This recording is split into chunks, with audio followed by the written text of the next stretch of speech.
আসসালামু আলাইকুম। আমি আজকে করব আলুর পাকোড়া।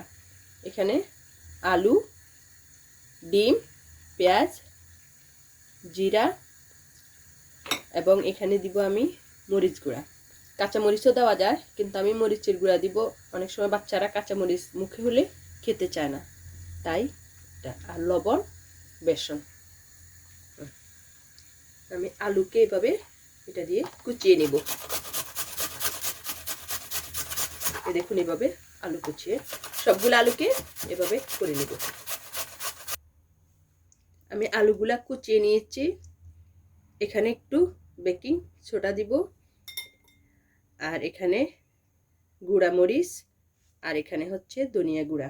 বেকিং সোডাটা দিয়েছি মুচমুচে হওয়ার জন্য, কারণ বেকিং সোডা আর সাথে 1 টেবিল চামচ না, 4 চামচ তেল দিয়ে দিবেন। তেল আর বেকিং সোডা দিয়ে দিলে এটা মুচমুচে হবে। আর এখানে আমি দিয়ে দিব পরিমাণ মতো লবণ দিয়ে দিব। সাথে দিয়ে দিব আমি পেঁয়াজ কুচিগুলি দিয়ে দিব। সাথে সব উপকরণগুলি আমি এখন দিয়ে দিব।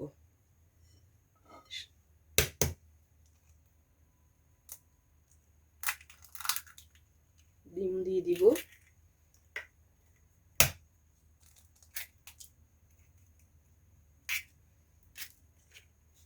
এবং 2 টেবিল চামচ বেসন দিব।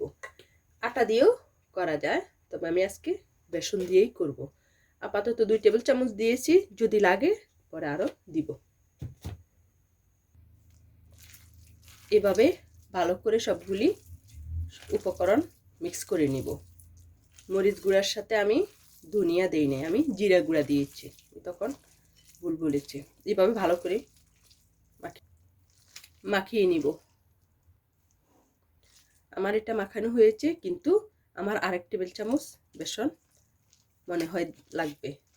দেখুন, আরও 2 টেবিল চামচ দিয়েছি। আমার এখন মাখানো হয়েছে ভালোভাবে। এখন আমি একটি পাত্রে এভাবে হাত দিয়ে আমি আলুর পাকোড়াগুলো ডুবা তেলে ভেজে নিব।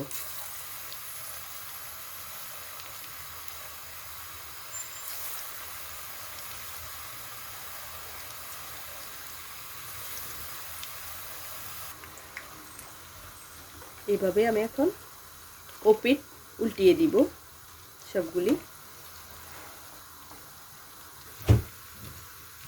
মচমচে আলুর পাকোড়াগুলি শীতে এবং বিকেলে খেতে অনেক মজা, নাস্তার সাথে সবারই পছন্দের একটি নাস্তা। আমার পাকোড়া রেডি, খাওয়ার জন্য উপযোগী। প্লিজ আমার ভিডিওটি যদি ভালো লাগে লাইক দিবেন এবং শেয়ার করবেন। প্লিজ আমার চ্যানেলটি সাবস্ক্রাইব করবেন।